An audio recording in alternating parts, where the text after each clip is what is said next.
Hello students, welcome to Raghav Pathshala. Last class में हमने आपके एक छोटा सा टॉपिक डिस्कशन किया था कि व्यतिक्रमणीय अवयव यानी व्यतिक्रम या उसको आप प्रतिलोम अवयव भी बोल सकते हो, वो हमने डिस्कशन किया था। और उम्मीद है कि आपने वो लेक्चर समझ के और बेसिक छोटी सी एक बात थी जो आपको समझनी थी। क्या छोटी सी बात थी कि अगर आप ए को बी से गुणा करेंगे या बी को ए से गुणा कर हमेशा ही वो आई आएगा, मतलब तत्समक अवयव आएगा। आज हम करेंगे आपके जो विविध प्रश्नावली है, विविध प्रश्नावली का सॉल्यूशंस करेंगे। और विविध प्रश्नावली में आपके टोटल कितने क्वेश्चन है? 11 क्वेश्चन है। टोटल कितने हैं? 11। आज हम इस क्लास में करेंगे 1 से लेकर 6 तक क्वेश्चंस और कल की क्लास में करेंगे 7 से लेकर 11 तक। 2 वीडियो में काम हो जाएगा। आप 6 तक क्वेश्चंस देखें। अगर आपको पहले वाला 3.1, 3.2 और 3.3 आती है तो विविध यानी कि मिससेलेनियस में आपको कोई प्रकार की समस्या नहीं आएगी। जैसा पहला सवाल हम ऑलरेडी कर चुके हैं, 3.3 का 11वां सवाल क्या बोला? यदि ए तथा बी सममित अवयव है तो सिद्ध कीजिए ए बी माइनस बी एक विषम सममित अवयव है। ये एबेसिडर वाला सवाल था और पूछा था ए बी माइनस बी ए कौन सा अवयव? वहां ऑप्शन था विषम सममित अवयव है, सममित अवयव है, शून्य अवयव है या तत्समक अवयव। ये मैं आपको करवा चुका हूं, लेकिन आपको बता दूं वापिस तो भी ठीक है। सेम टू सेम क्वेश्चन आ गया है। जैसे पहली बात तो आप लिखेंगे दिया है, जो जो सवाल में दे रखा वो लिखेंगे।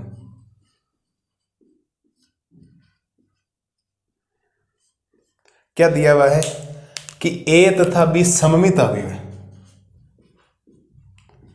ए तथा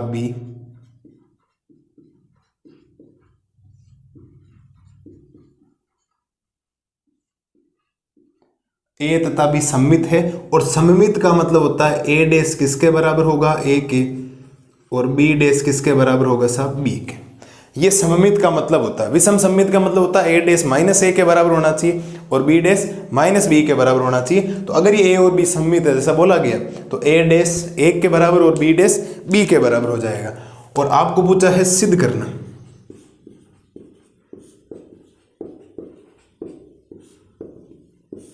क्या पूछा गया है? सिद्ध करना। सिद्ध करना पूछा गया है a b minus b a b minus b a एक विषम सममित अवयव है। विषम सममित अवयव। और अगर कोई भी विषम सममित अवयव होता है तो जो चीज दी गई उसका हम डैश निकालेंगे। क्या निकालेंगे? डैश निकालेंगे। और वो जो डैश होता है वो इस पूरे के नेगेटिव के बराबर आना चाहिए। मतलब ए बी माइनस बी ए के, मतलब इसका डैश इसके माइनस के बराबर आना। जैसे ए डैश माइनस ए के होता है तब हम विषम सममित कहते हैं, वैसे a b minus b a का dash negative of a b minus b a के बराबर होना चाहिए। प्रूफ के अंदर बात देखो भाई, क्या करना है? प्रूफ यानी उपपत्ति है, इस बात को समझ आना। जो भी चीज दी गई उसका हम डैश लेंगे। क्या लेंगे? डैश। तो हम डैश लेंगे ए बी माइनस बी ए का डैश लेंगे और लास्ट में यह आना चाहिए। और ए बी माइनस बी ए का डैश होता क्या? होता है ए बी का डैश माइनस बी ए का डैश। अब ये क्यों होता है ये मैं आपको सूत्र ऑलरेडी खूब बार बता चुका हूं, तो भी मैं आपके लिए लिखने की कोशिश करता हूं। आप लिखेंगे चूंकि ए माइनस बी का जो डैश होता है वो बराबर होता है ए डैश माइनस बी डैश। तो ए माइनस बी का डैश हो गया ए डैश माइनस बी डैश।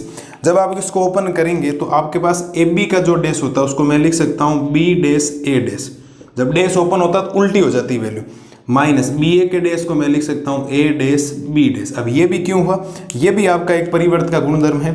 परिवर्त का गुणधर्म कहता है कि अगर आपको ए बी का डैश निकालना है तो आपको उसको लिखना पड़ेगा बी डैश ए डैश, तभी ये बराबर होता है। ए डैश बी डैश बराबर नहीं होता। ठीक है, तो वैसे ही ए बी का हो गया बी डैश ए डैश, वैसे बी ए का हो जाएगा ए डैश बी डैश। और जब आप थोड़ा सा ओपन करेंगे, इसको सोल्व करेंगे, तो बी डैश को मैं क्या लिख सकता हूँ? बी डैश को मैं बी लिख सकता हूँ। और ए डैश को क्या लिख सकता हूँ? ए। और ए डैश को क्या लिख सकता हूँ? ए। और बी डैश को क्या लिख सकता हूँ? बी लिख सकता हूँ। और मेरे पास ऐसा नहीं हो कि आप काट दो, माइनस कॉमन लूंगा। माइनस कॉमन लेते ही माइनस वाला बन जाएगा प्लस और प्लस वाला बन जाएगा माइनस। और आपके पास आ गया है a b minus b a का जो डैश आया है वो बराबर आया negative of a b minus b a. और जब भी negative of b a b minus b आएगा तो उसको आप क्या बोलेंगे? विषम सममित अवयव। क्या बोलेंगे? विषम सममित अवयव। मैं लिख देता हूं अतः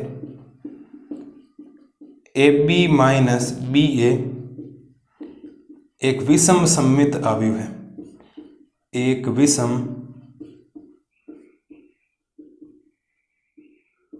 सममित अवयव है। बोलो साहब, क्या मैंने ऐसा सवाल सेम टू सेम सिद्ध करवाया आपको? बिल्कुल करवाया। ये कभी नहीं कटेंगे B A minus A B, कभी भी ए बी और बी ए बराबर नहीं होता। क्यों? क्योंकि अवयव पर हमने संक्रिया पढ़ी थी। संक्रिया ये पढ़ी थी कि अवयव का जो गुणन होता है वो क्रम विनिमय नियम का पालन ही नहीं करता। इस बात को ध्यान में, कभी भी क्रम विनिमय नियम का पालन नहीं करता है। तो ये चीज की, ये ए माइनस बी का डेस ए डेस माइनस बी डेस हो गया, ये लिखा है सूत्र। और ए बी के डेस, डेस जब लिया जाता है गुणा में जो होता है तो उसका उल्टा होता है हमेशा, पहले बी डेस फिर ए डेस। तो बी ए में क्या आएगा? पहले ए डेस फिर बी डेस। तो बी डेस को बी लिख दिया, ए डेस को ए लिख दिया, माइनस ए डेस को ए लिख दिया, बी डेस को बी, वो दिया गया।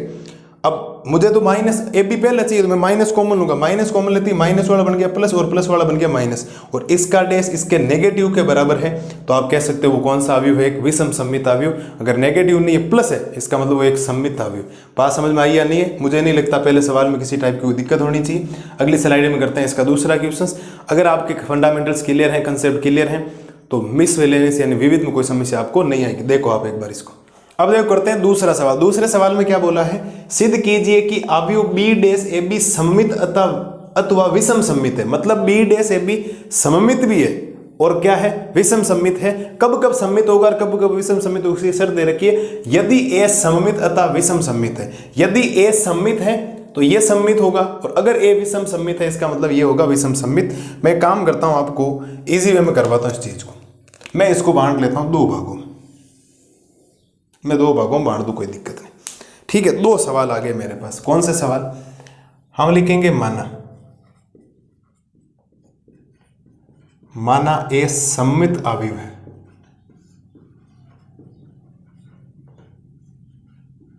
अगर ये ए सममित अवयव है तो ए डेस किसके बराबर आएगा? ए क्या आएगा सर? क्या इस बात से किसी को इनकार है क्या? ए डेस किसके बराबर आएगा? ए। हम एक बार सम्मित से करें, इसको सम्मित सिद्ध करेंगे, दूसरी बात हम इसको विषम सम्मित कर देंगे, तो हम ए को भी क्या लेंगे? विषम सम्मित ले लेंगे। पहली बात ही बोले। अब इसको विषम सम्मित आपको सिद्ध करना, आप लिखेंगे अतः बी डेस ए बी। इसका मुझे डेस लाना पड़ेगा नहीं पड़ेगा? बिल्कुल। जब भी आपको सम्मित और विषम सम्मित करना है, जिस चीज को सम्मित और विषम सम्मित सिद्ध करना है उसका आप डेस ले लें। अब आप थोड़ा ध्यान से देखेंगे तो ये गुणा में, देखो किस में है? ये गुणा में है। ये देखो ए बी का डेस हो गया एक्चुअल में। सोचो आप थोड़ा सा, ए बी का डेस मैं साइड में लिखता हूँ। आपको ये पता है कि अगर मुझे ए बी का कभी डेस निकालने की जरूरत पड़ी तो उसको मैं लिख सकता हूँ बी डेस ए डेस।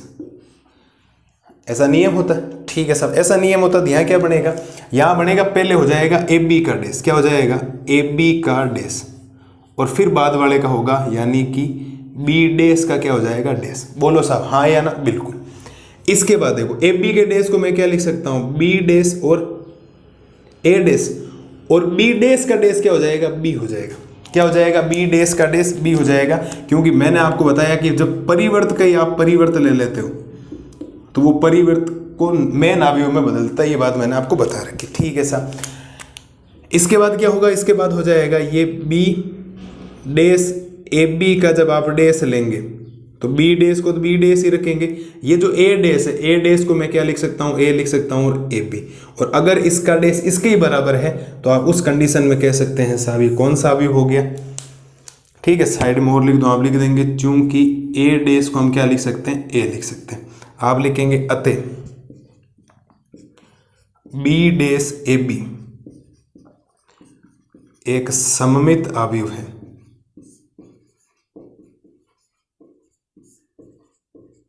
एक सममित अवयव है। अब वापिस सुन लें, सवाल 2 है। अगर ए सममित है तो ये भी सममित होगा, ए विषम सममित है तो ये भी विषम सममित होगा। सिद्ध करेंगे अभी। तो हमने पहले मान लिया, माना ए सममित अवयव है, और अगर सममित अवयव तो उसका डेस ए के बराबर होता है। अब जिस चीज को मुझे सममित करना, उसका सममित करना चाहिए विषम सममित करना, तो मुझे इसका डेस लेना पड़ेगा। तो डेस लिया तो पहले बाद वाले का आता है, तो इसका ए बी का डेस फिर बी डेस का डेस। ए बी के डेस को मैं बी डेस ए डी से लिख सकता हूँ, और बी डेस का डेस बी के बराबर हो जाता है। मैंने आपको बताया ए डेस का ए डेस लिया जाता है, ए डेस का डेस लिया जाता है तो ए आता है। इस बात को ध्यान रखना। ठीक है, ये बी डेस की जगह बी डेस, इस ए डेस को मैं ए में लिख सकता हूं ए फिर ए बी। और अगर इस चीज का डेस वापिस यही आ जाए तो उसको आप सममित अवयव बोलते हैं। दूसरी कंडीशन में सुनना सर, दूसरा सवाल है इसका हम मानेंगे, दूसरे सवाल में हम मान लेंगे माना ए एक विषम सममित अवयव है। ए एक विषम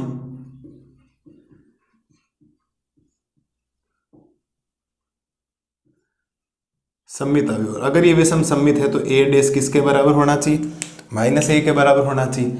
अगर ये विषम सममित है तो ए डैश किसके बराबर होना चाहिए, -a के बराबर होना चाहिए। और जिस चीज का आप डैश ले रहे हो उसको लो, आप लिखेंगे अतः, क्या लिखेंगे, अतः बी डैश ए बी का मुझे लेना पड़ेगा डैश। अब मैं लेता हूं इसका डैश, ध्यान दीजिए सर। जब आप इसका डैश लेंगे तो पहले आएगा ए बी का डैश, क्योंकि उल्टा होता है हमेशा डैश लेने में। पहले आएगा ए बी का डैश, फिर आ जाएगा आपके पास बी डैश का क्या हो जाएगा, डैश। ये बात तो यहाँ से पता लग रही होगी। और जब आप कहेंगे बी डैश ए बी का डैश बराबर है, तो ए बी के डैश को मैं लिख सकता हूँ बी डैश ए डैश, और बी डैश का डैश क्या हो जाएगा, बी हो जाएगा। और ये बनेगा आपके पास बी डैश ए बी का, जब आप डैश निकालेंगे तो बी डैश को मैं बी डैश रखूंगा, लेकिन ए डैश को मैं रख सकता हूँ माइनस का ए, और फिर हो जाएगा बी। और ये हो जाएगा बी डैश ए बी का, जब आप डैश लेंगे तो माइनस बाहर आ जाएगा, जिसको आप लिख सकते हो बी डैश ए बी। और जब किसी इसका डैश इसके नेगेटिव के बराबर है, उस कंडीशन में हम क्या कहते हैं, ये कौन सा अवयव है साहब, एक विषम सममित अवयव। आप लिखेंगे अतः बी डैश ए बी एक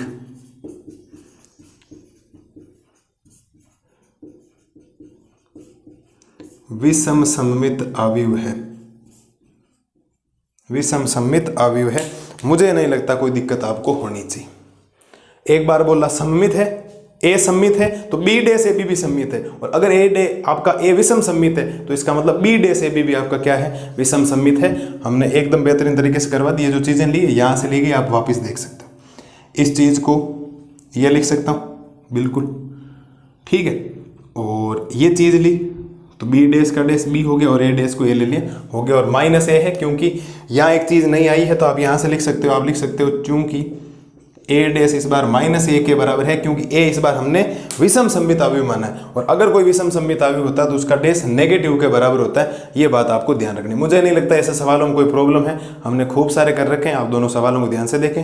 आज वाला ये टंका, वो कल वाला तो अभी जो इससे पहले करवाया था वो मैंने पहले खूब पहले करवा रखा आपको।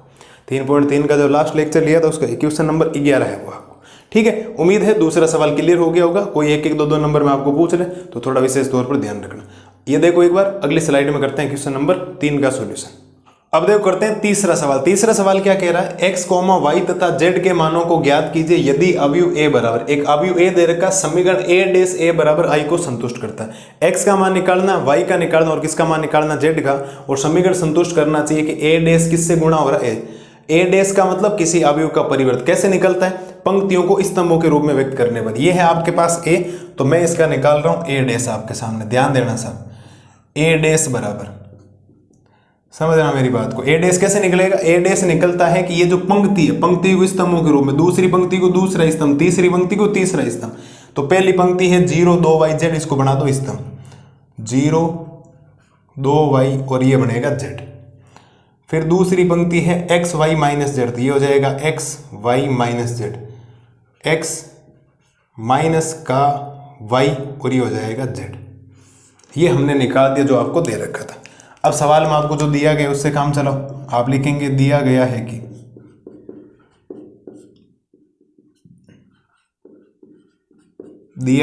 कि a डैश a बराबर किसके है, i के। i क्या है, तत्समक अवयव, 3/3 कोटि का मुख्य विकर्ण का प्रत्येक अवयव 1 होना चाहिए, अन्य सभी क्या होने चाहिए, 0। वैल्यू रखो, सिंपल सी कैलकुलेशन करनी और इजी वे में सवाल हो जाएगा। ये देखो ध्यान देना। पहले हम रखेंगे a डैश, क्या रखेंगे, a डैश ये रहा देखो 0 2 y और z, फिर x फिर y फिर माइनस का z, फिर x फिर माइनस का y और फिर ये हो गया z। फिर रखेंगे a वो रहा देखो 0 x x 2 y और माइनस y, फिर हो जाएगा z माइनस का z और ये हो जाएगा प्लस का z बराबर i माने तो तत्समक क्या 1 0 0 0 1 0 0 0 और 1। हाँ बेटा जी बोलो साहब, कोई दिक्कत है क्या? मुझे नहीं लगता कोई दिक्कत होनी चाहिए। जैसा हमने वैल्यू पुट की वो वैल्यू पुट करते। अब सिंपल सा गुणा करना, किनको, इनको गुणा करना। गुणा कैसे होता है, प्रत्येक पंक्ति का प्रत्येक अवयव प्रत्येक स्तंभ के प्रत्येक अवयव से गुणा होगा, ध्यान रखना। पहली वाली पंक्ति पहले वाले स्तंभ से गुणा होगी, दूसरी वाली पंक्ति दूसरे वाले स्तंभ से, तीसरी वाली पंक्ति तीसरे वाले स्तंभ से। इधर ध्यान देना सब, विशेष तौर पर ध्यान रखना। देखो 0 को 0 से गुणा करवाओगे 0 प्लस x को x से गुणा करवाओगे x स्क्वायर, इस x को इस x से गुणा करवाओगे x स्क्वायर। तो पहली पंक्ति पहले स्तंभ से कर दिया, अब दूसरे से करो। देखो 0 को 2y से करवाओगे 0 प्लस x को y से करवाओगे xy प्लस x को माइनस y से करवाओगे तो माइनस का xy। ठीक है साहब, बिल्कुल। 0 को z से गुणा करवाओगे 0 प्लस x को इस माइनस z से गुणा करवाओगे तो माइनस का xz प्लस x को इस z से करवाओगे तो ये हो जाएगा xz। ठीक है साहब, ठीक है, आगे बढ़ो। अब दूसरी पंक्ति 2y को 0 से गुणा करवाओगे 0 प्लस y को x से गुणा करवाओगे तो xy और माइनस y को x से करवाओगे तो प्लस यानी कि माइनस का xy। मैं लिख रहा हूं ब्रैकेट, ठीक है, बाद में काट दूंगा इनको। 2y को 2y से गुणा करोगे तो 2y को 2y से गुणा करोगे तो 4y स्क्वायर हो जाएगा। कितना हो जाएगा साहब? 4y स्क्वायर हो जाएगा। y को y से गुणा करोगे तो प्लस का y स्क्वायर हो जाएगा और माइनस y को माइनस y से करोगे ये भी हो जाएगा प्लस का y स्क्वायर।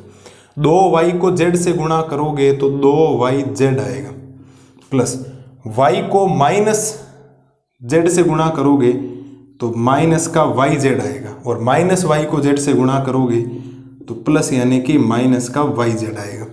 ठीक है साहब, जैसा इसने बोला हम गुणा करते जा रहे हैं, कोई दिक्कत आपको आएगी नहीं। इधर ध्यान दें साहब, z को 0 से गुणा करोगे 0 प्लस माइनस z को x से गुणा करोगे तो माइनस का zx, z को x से गुणा करोगे तो प्लस का zx, z को 2y से गुणा करोगे तो 2yz प्लस माइनस z को y से गुणा करोगे तो माइनस का yz प्लस z को माइनस y से गुणा करोगे तो माइनस का yz। ठीक है जी, बिल्कुल ठीक है। अब दूसरी कंडीशन, इस z को इस z से गुणा करोगे तो z square plus minus z को माइनस z से गुणा करोगे तो z स्क्वायर, z को z से गुणा करोगे तो प्लस का z स्क्वायर और बराबर में बेटा बन जाएगा आपके 1 0 0 0 0 1 सॉरी 0 1 0 0 0 और क्या बन जाएगा 1। ये हो गया तत्सम का व्यू। मुझे नहीं लगता कोई समस्या है मेरे लालों लालियों को यहाँ तक। जैसा काम बोला हमने गुणा करवा दिया। अब कुछ कैलकुलेशन है, कुछ कट रहे हैं, वो काट दो। देखो क्या कट रहे हैं, देखो प्लस का एक्स वाई माइनस का एक्स वाई कैंसिल, प्लस का एक्स वाई माइनस का वाई एक्स कैंसिल, माइनस का जेड एक्स प्लस का जेड एक्स कैंसिल। ये देखो माइनस का वाई जेड माइनस का वाई जेड, माइनस का 2 वाई जेड होगा और ये भी इससे कट जाएंगे।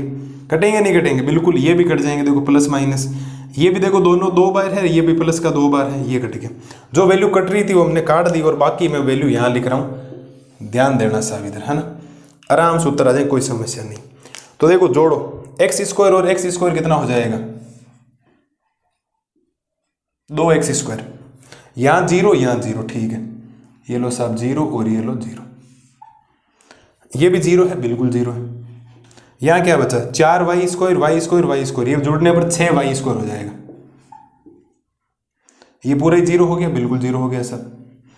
ये भी 0 ये भी 0 और ये 3z स्क्वायर हो जाएगा। देखो 0 0 और 3z स्क्वायर और बराबर आएगा 0 के, सब जगह 0 तो आना ही चाहिए, क्योंकि वरना सेटिस्फाई कैसे करेगा इसको। देखो संतुष्ट भी करना चाहिए ना।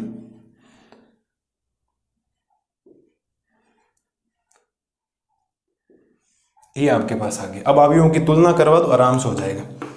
आप लिखोगे संगत अवयवों की तुलना करने पर, संगत अवयवों की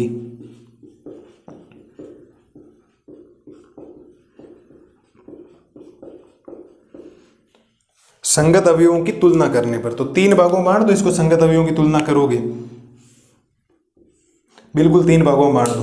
पहला क्या हो जाएगा, पहला है 2x स्क्वायर, वो किसके बराबर 1 के बराबर। फिर है 6y स्क्वायर, वो भी किसके बराबर 1 के बराबर। फिर है 3z स्क्वायर, वो भी किसके बराबर 1 के बराबर। तो यहां से बनेगा x स्क्वायर बराबर ये 1/2 बन जाएगा और x बराबर प्लस माइनस 1 का रूट तो 1 होता है और अंडर रूट में आ जाएगा 2। यहां से बनेगा y स्क्वायर बराबर 1/6 और y बराबर बन जाएगा प्लस माइनस 1/√, के अंदर 6। यहाँ से बन जाएगा z² बराबर 1/3, z बराबर बन जाएगा प्लस माइनस 1/√3। ये आपके पास x, y और z के मान आ गए जो सवाल ने आपसे बोला था। कोई सवाल मुश्किल नहीं है, कोई हार्ड नहीं है, बड़े सिंपल से सवाल हैं, एग्जाम में आपसे पूछा जा सकता है। केवल थोड़ी सी कैलकुलेशन यहाँ आपको ध्यान रखनी थी, बाकी कुछ भी नहीं। पहले बोला a डैश निकालो, हमने a डैश निकाला, दिया गया, इसको इससे गुणा किया, एक बड़ा सा गुणा है, बाकी जोड़े, संगत अवयवों की तुलना की। अभी x² रूट स्क्वायर हटता है, आगे प्लस माइनस का चिन्ह लगता है, 1 का रूट कहता नहीं और 2 के आगे लग जाएगा रूट। मेरे हिसाब से कोई दिक्कत नहीं, x की वैल्यू, y की वैल्यू और z की वैल्यू दोनों ही वैल्यू है प्लस माइनस की। ठीक है, ये इसको संतुष्ट कर रहा है। मुझे नहीं लगता सवाल संख्या 3 में कोई पता रही आपको समस्या है, सिंपल सा है। कैलकुलेशन आपको ध्यान रखनी है, मैंने जो काटा है ध्यान रखना। ये 2yz, ये माइनस का yz, माइनस का yz, माइनस का yz, माइनस का yz, माइनस का 2yz होगा, और माइनस का 2yz और प्लस का 2yz कैंसिल, क्योंकि एक चीज प्लस की और एक माइनस की अगर सेम दिखाई दे काट दो उनको। जैसे ये देखो xy, माइनस का xy हमने कैंसिल कर दिया। उम्मीद है सवाल संख्या 3 में कोई दिक्कत नहीं रही होगी। आगे करते हैं सवाल संख्या 4। सारे सब में सब गुणा ही गुणा करने हैं आपको, इजी वे में आपको करने आने चाहिए। गुणा मैंने खूब सारे आपको बता रखे, देखो आप एक बार इसको। अब देखो करते हैं क्वेश्चन नंबर 4 का सोल्यूशन। क्वेश्चन नंबर 4 में बोला है कि x के किस मान के लिए, ये एक अवयव है 1 गुणा 3 कोटि का, ये 3 गुणा 3 है, इससे गुणा हो रहा बराबर है 0। 0 मानो आप चाहे शून्य अवयव मानो, एक ही बात है। आपको नॉर्मल सा गुणा करवाना है और इजी वे में x का मान आ जाएगा। ध्यान देना साहब, इधर आराम से देखो। पहले तो आप अवयव लिखो 1, फिर 2 और फिर है 1, फिर है आपके पास 1 2 1 2 0 0 0 1 और 2, और फिर है आपके पास 0 2 x और बराबर में चल रहा है साहब 0। अब 3 गुणा हो रहे हैं, 3 गुणा नहीं होते, पहले 2 गुणा होंगे। अब किसी को गुणा करो, देखो आपके अगर दिमाग में आ रहा है कि सर पहले इसको इससे गुणा करवाएं, जो रिजल्ट आएगा फिर इससे गुणा करवा दे, तो भी कोई दिक्कत नहीं। आप चाहे पहले इसको और इसको गुणा करवा दो, फिर उससे गुणा करवा दे, उत्तर में 1% भी फर्क नहीं आएगा, सेम टू सेम आंसर आएगा। ठीक है, तो मैं तो क्रम वाइज ही चल रहा हूं जैसे कर रहा। अब देखो ये 1 है, इस पूरे से गुणा होगा, ये 2 इस पूरे से गुणा होगा, ये 3 पूरा इससे गुणा होगा। इस बात को ध्यान रखना। क्यों? क्योंकि अगर थोड़ा ध्यान से देखेंगे तो इसकी जो कोटि है, इसकी है 3 गुणा 3, इसकी है 1 गुणा 3, तो वापिस कितनी कोटि का बनेगा? अरे कितनी कोटि का बनेगा? 1 गुणा 3 की बनेगा, बिल्कुल बनेगा 1 गुणा 3 का। तो गुणा होगा कैसे, ध्यान देना सर। देखो 1 को 1 से गुणा करवाओगे 1, प्लस 2 को 2 से गुणा करवाओगे 4, प्लस 1 को 1 से गुणा करवाओगे 1, हो गया। आगे देखो 1 को इस 2 से गुणा करवाओगे 2, प्लस 2 को इस 0 से गुणा करवाओगे 0, प्लस इस 1 को इस 0 से गुणा करवाओगे 0। 1 को 0 से गुणा करवाओगे 0, प्लस 2 को 1 से गुणा करवाओगे 2, प्लस 1 को 2 से गुणा करवाओगे 2। ये हमने बना दिया, इसका गुणा कर दिया इससे, और साथ में जो गुणा में चल रहा है उसको रहने दो एज इट इज। 2 0 2 और x, क्योंकि मुझे तो x का मान निकालना, बराबर हो गया 0। इसको नॉर्मल वे में बदलोगे, नॉर्मल वे में बदलोगे तो क्या इसको मैं 6 लिख सकता हूँ जोड़ने पर, इसको मैं 2 लिख सकता हूँ, और इसको मैं लिख सकता हूँ 4, और ये बनेगा आपके पास 0 2 और ये बनेगा x, और बराबर में क्या बनेगा 0। अब गुणा कर दो। अब जब गुणा करोगे, ठीक है, और ये गुणा करोगे तो आपके पास गुणा आएगा क्या? देखो 6 को 0 से गुणा किया 0, प्लस 2 को 2 से गुणा किया 4, प्लस 4 को 1 से गुणा किया 4x, बराबर। अब 0 है तो 0 अवयव को ऐसे लिख दूँ ताकि अवयवों की तुलना हो जाएगी, और लास्ट में अगर आपको पहचाना जाएगा तो लास्ट में आएगा आपके पास 4 प्लस 4x बराबर क्या आएगा? 0 आएगा, और 4x बराबर आ जाएगा, प्लस का 4 उधर जाएगा माइनस का, तो x बराबर माइनस का 4/4, तो x का मान आएगा आपके पास माइनस का 1। जितना सवाल दिखने में खतरनाक था उसका उत्तर उतना ही छोटा आया, ध्यान रखना, और बहुत इजी वे में आया। मुझे नहीं लगता कोई दिक्कत है मेरे लाल और लालियों को। हाँ जी बेटा बोलो।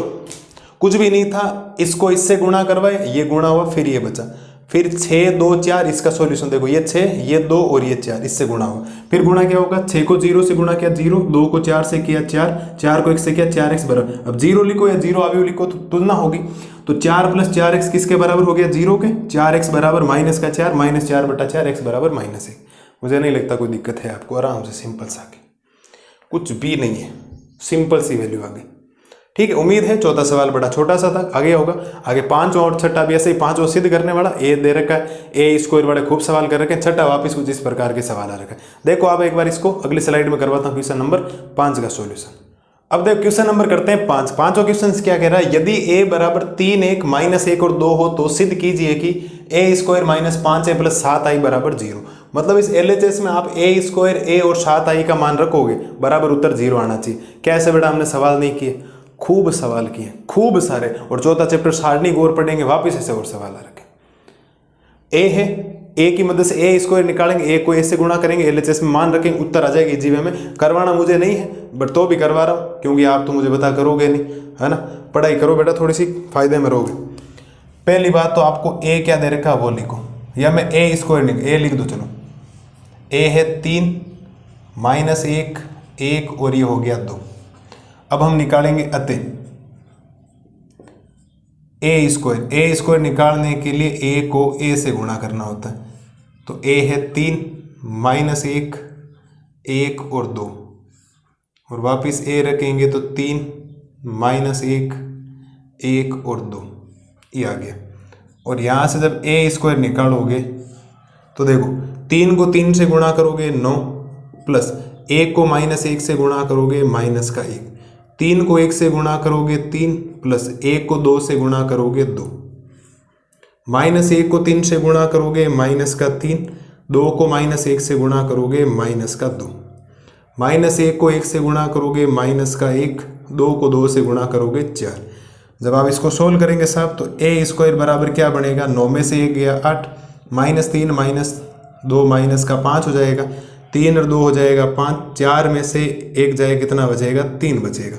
मुझे नहीं लगता कोई समस्या किसी भी शेर और शेरनी को होनी चाहिए इस सिलसिले में। तो अब आपको LHS पार्ट लेना, कौन सा पार्ट लेना साहब, LHS पार्ट लेना, और LHS पार्ट लो, आराम से उत्तर आएंगे। आप लिखेंगे LHS बराबर, LHS है आपके पास ए स्क्वायर माइनस का 5a प्लस का 7i। जब सॉल्यूशन करूं लास्ट में 0 अवयव बचना चाहिए, मतलब प्रत्येक अवयव में जब आप गुणा करोगे 0 0 0 0 बचना चाहिए, इसके अलावा कुछ भी नहीं बचना चाहिए। तो साहब देखो इधर मान रखें, पहले जब आप मान रखेंगे इसमें तो ये लिखेंगे आप ए स्क्वायर, तो ए स्क्वायर है 8 माइनस 5 और ये हो गया 3, फिर माइनस 5, और ए का मान क्या है, ए का मान वो रहा, देखो ए का मान है 3 माइनस 1 और ये है 2, और प्लस में 7, आई का मतलब होता है तत्समक अवयव, तो 1 0 0 1, जितनी कोटि का ए होगा उतनी कोटि का आई लिखना है, इस बात को ध्यान रखना। पहले वाला सवाल 3/3 का था, तो हमने 3 का लिखा और यहाँ लिए लिख दिया। अब सोल्व करो इसको, तो अभी तो कोई फर्क आएगा नहीं, एज इट इज रहने दो, एज इट इज रहेगा। तो ए स्क्वायर तो ये रहा देखो 8 माइनस 5 और ये हो गया 3।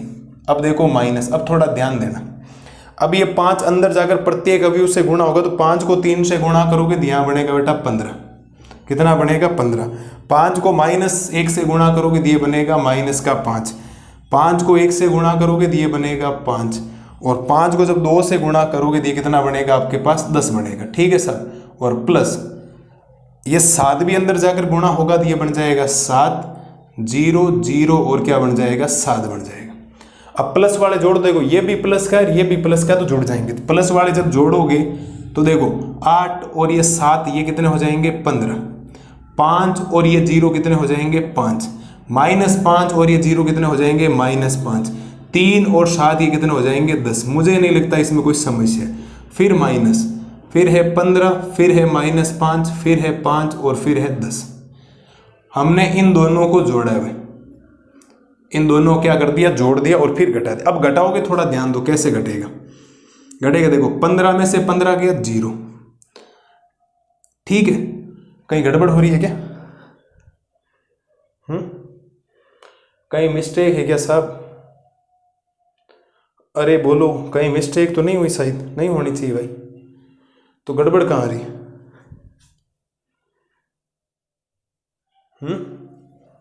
गड़बड़ तो नहीं है ना। 15 में से 15 गया 0, 5 में से 5 गया 0, बिल्कुल। देखो ये -5 है, माइनस माइनस प्लस, तो 5 में से 5 गया 0 और 10 में से 10 गया 0, आ गया ना। ऐसे ही डर रहा था। ये आ गया RHS। क्या आ गया आपके पास RHS? आप लिखेंगे अतः LHS किसके बराबर है आपके RHS के। कोई दिक्कत आपको नहीं होनी चाहिए। जो सवाल आपको सिद्ध करना बोला था वो हमने कर दिया बहुत इजी वे में। ए स्क्वायर निकाला, ए को ए से गुणा किया, मान रखा, बिल्कुल छोटी सी कैलकुलेशन की, इन दोनों को जोड़ा, घटाया, उत्तर आ गया 0 0 आ गया, कोई दिक्कत नहीं आई। इसका मतलब ए स्क्वायर -5 है प्लस 7i बराबर 0 ही है, जो आपको सिद्ध करना बोला था। LHS किसके बराबर हो गया RHS के। उम्मीद है क्वेश्चन नंबर 5 में भी कोई दिक्कत नहीं रही होगी। ठीक है, अगली स्लाइड में करते हैं क्वेश्चन नंबर 6 और आज की हमारी क्लास का क्या होगा, ये लास्ट सवाल होगा। मिलेंगे फिर कल की क्लास में। एक बार आप ये देखें, अगली स्लाइड में करते हैं क्वेश्चन नंबर 6 का सोल्यूशन। अब देखो करते हैं क्वेश्चन नंबर 6 का सॉल्यूशन। क्वेश्चन नंबर 6 भी चौथे की तरह सेम टू सेम ही आ गया है। पहले हम इसको इससे गुणा करवाएंगे, फिर इसको गुणा करेंगे, फिर बराबर 0 करेंगे, x का मान इजी वे में आ जाएगा। ध्यान दीजिए सर, जो जो बातें आपको पहले दे रखी है उसके अकॉर्डिंग काम करना है हमें। पहले आपके पास है x, फिर -5 और फिर है -1। ठीक है सर।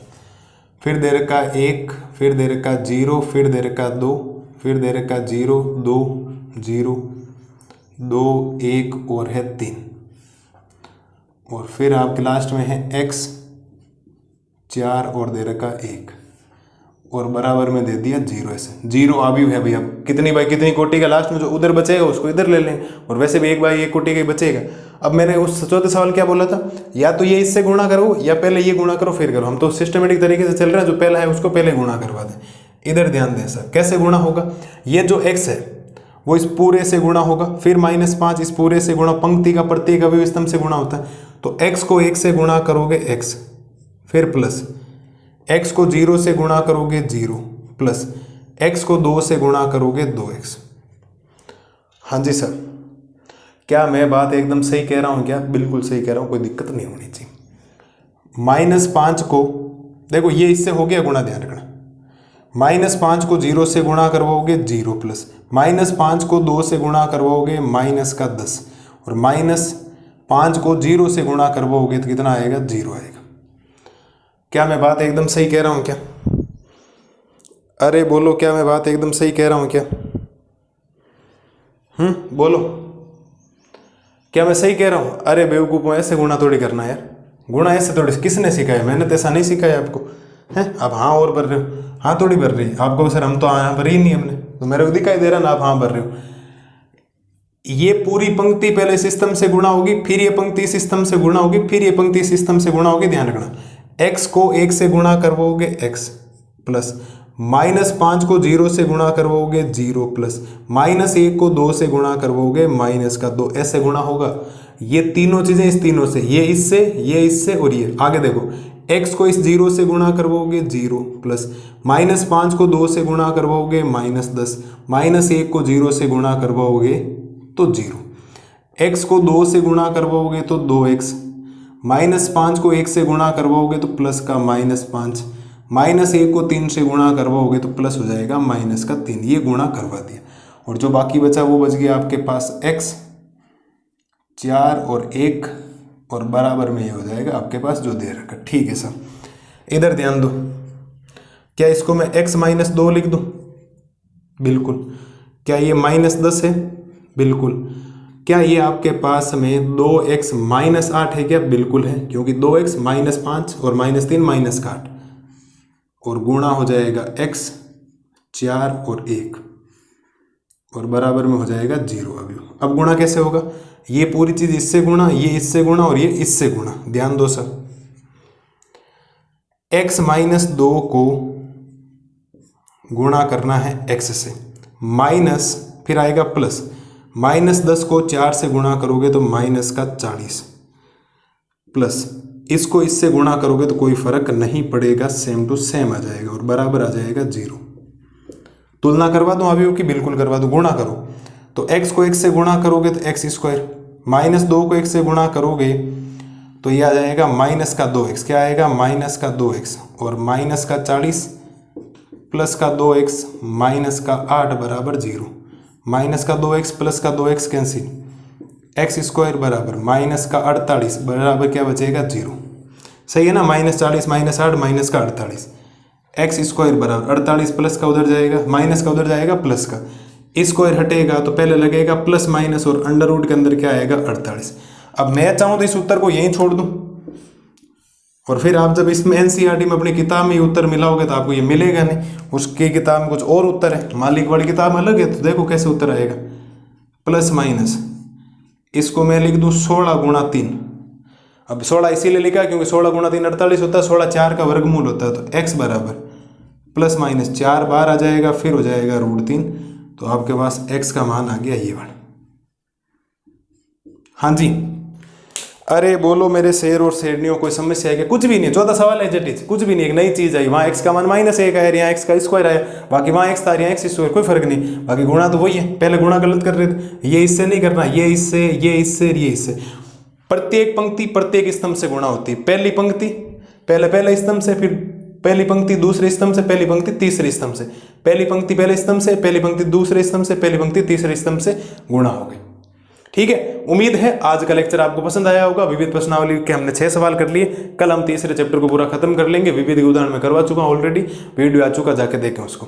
ठीक है, मैंने व्युत्क्रमणी अवयव के बाद 23 और 24 नंबर उदाहरण ही करवाए आपको, जाके देखें। मैंने अभी जब शुरुआत की थी मैंने बोला था पहले हमने व्युत्क्रमणी अवयव किया था, लेकिन उदाहरण भी करवा रखे मैंने आपको। ठीक है, उम्मीद है कोई दिक्कत आपको नहीं रही होगी, आराम से देखें इसको, कोई प्रॉब्लम आपको किसी टाइप की नहीं आएगी। मिलते हैं जल्दी कल की क्लास में 7 से लेकर 11 तक का सॉल्यूशंस, और सारणी उस जो आपका अवयव है मैट्रिसेस इसको खत्म कर देंगे और नया चैप्टर शुरू करेंगे, सारणी यानी डिटर्मिनेंट।